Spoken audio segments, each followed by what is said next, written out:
In the year 1389, during the final days of June, the armies of the Ottoman Sultanate, under the wise and noble rule of Sultan Murad I, advanced into the western provinces with measured steps and divine confidence.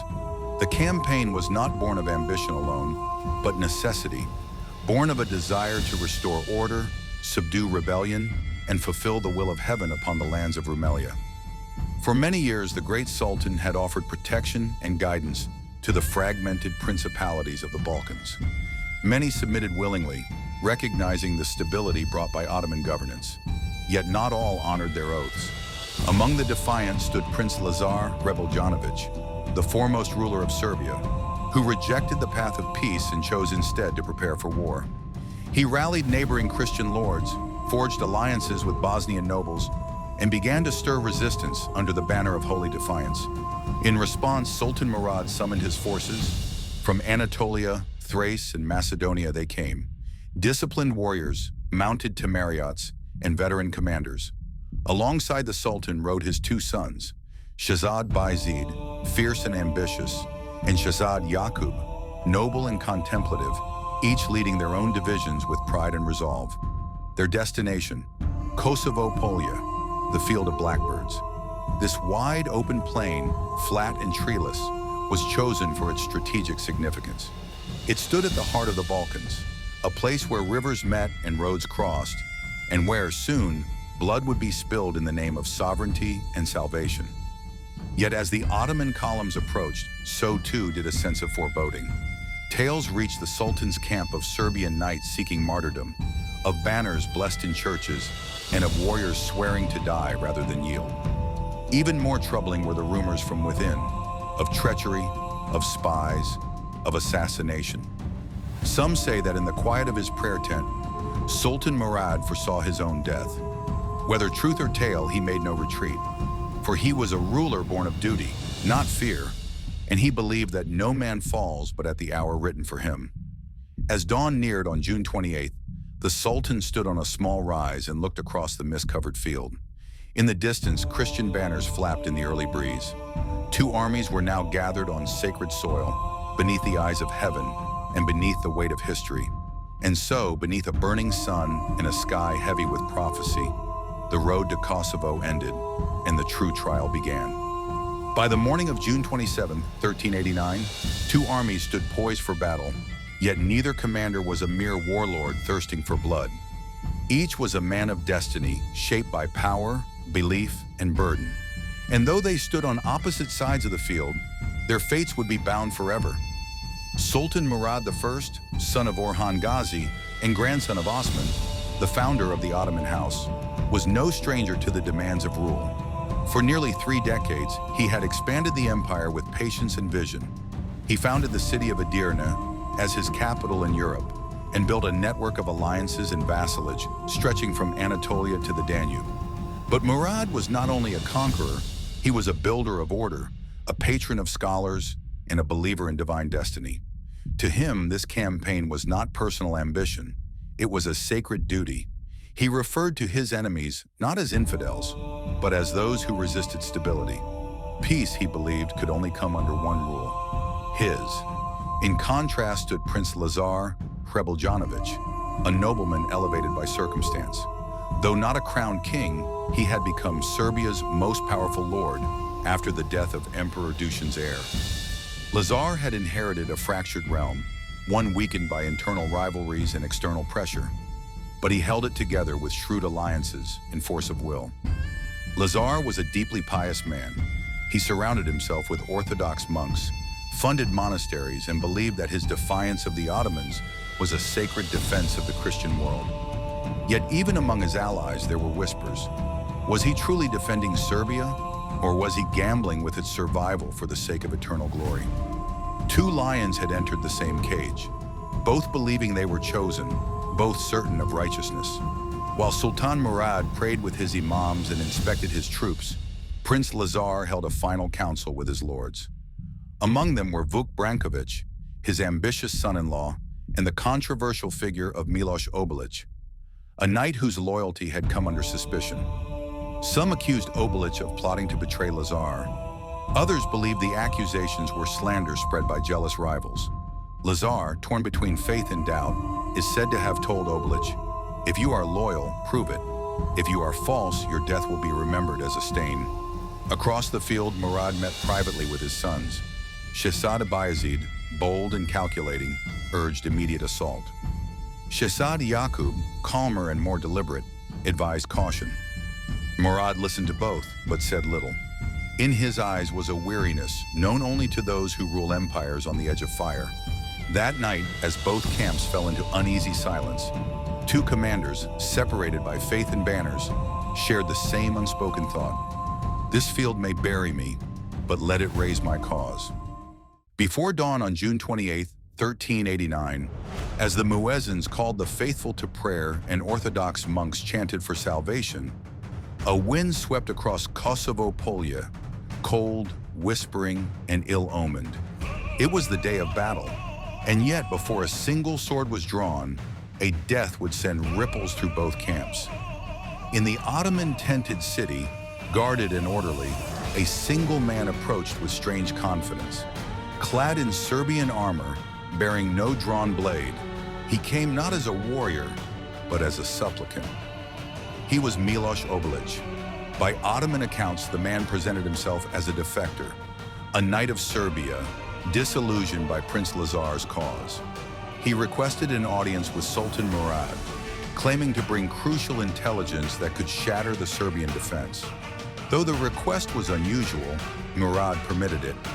Ever curious of motives and cautious of deception, the Sultan ordered that Obilić be brought under heavy guard. He would speak to the stranger face to face alone. Whether to test his words or his fate, none could say. What happened next remains one of the most debated moments in Balkan history. Ottoman chroniclers record that as Obilić entered the Sultan's tent and prostrated himself, he suddenly sprang to his feet and struck Murad with a concealed dagger, piercing him fatally in the lower abdomen. Some say it happened swiftly, others describe a struggle. A few whisper that Murad uttered a final prayer even as he fell. The guards rushed in and cut Obilić down on the spot. His body was mutilated in fury, though some versions claim he died smiling. Other accounts suggest the assassination occurred after the battle, once the Sultan had walked the field. But from the perspective of this historian, and from the Ottoman scribes closest to the event, Murad died before a single trumpet was blown. The Sultan's sons were summoned immediately. Bayezid, the bolder of the two, reacted with ruthless clarity. Fearing a power vacuum and internal fracture, he ordered the immediate execution of his brother Yaqub, thereby eliminating any contest for succession. The deed was done in silence, under the pretext of strategy, and Bayezid assumed full command. He sealed the tents. The death of the Sultan was not to be made public until after victory. And so, on the same morning the empire lost its father, the son inherited a war. Bayezid mounted his horse, eyes hard as iron, and rode to the front. He would avenge his father not with mourning, but with fire. As the sun rose over Kosovo Polja on June 28, 1389, the air was heavy not only with the coming of battle, but with grief veiled in secrecy. Sultan Murad lay dead, slain by the hand of a treacherous knight who had entered his tent under false pretenses. Yet his death was known only to a select few. Shehzad Bayezid, now in sole command after ordering the silent execution of his brother Yaqub, stood tall before the assembled Ottoman ranks. He did not speak of loss. He spoke of vengeance. With precise authority, Bayezid gave the order to advance. The Ottoman army, consisting of experienced sipahis, janissaries, azabs, and Akunja raiders, moved with discipline. From the left flank, Anatolian contingents surged forward. On the right, the Rumelian forces pushed with relentless force. In the center, the elite Janissary Corps held the line, awaiting the Serbian charge. Across the plain, Prince Lazar's army stood arrayed in proud formation. Serbian knights in heavy mail, bearing crosses on their shields, formed the vanguard. Behind them, Bosnian and Albanian allies awaited the signal. It was a moment of unity for a fractured Christian Balkans, a last stand against the empire pressing ever westward. And then, With a thunderous roar, the Serbian cavalry charged. By all accounts, their assault was ferocious. Led by noble lords and Lazar himself, the Serbian riders broke into the Ottoman center with terrifying speed. The initial impact was so great that even the Janissaries were forced to retreat several steps. One Ottoman chronicler wrote, "They fell upon us like lions starved of meat, their swords lit by the sun and sharpened by despair." But Bayezid had anticipated the move. As the Serbian cavalry drove deeper into the lines, he ordered a double envelopment. Ottoman archers flanked the riders from both sides while the reserve cavalry struck at their exposed rear. The field turned to chaos. Horse and man fell alike. Spears shattered, arrows darkened the sky, and the cries of the wounded drowned even the clash of iron. Blood turned the soil black, and the wind carried both prayers and curses to the heavens. Prince Lazar was captured during the melee. Wounded and surrounded, he did not beg for mercy. According to Ottoman records, when brought before Bayezid, he said, "I have done what honor demanded. Let your blade now do the same." Bayezid, still burning with the rage of his father's murder, ordered Lazar's execution without delay. By midday, the Serbian army had collapsed. Its nobles lay dead, scattered across the field. The survivors fled toward the forests and hills. Kosovo Polje, once green with grass, was now soaked in the blood of kings and foot soldiers alike. The victory was total, but the cost was immeasurable. Though the Ottomans held the field, they did not sing songs of joy that night.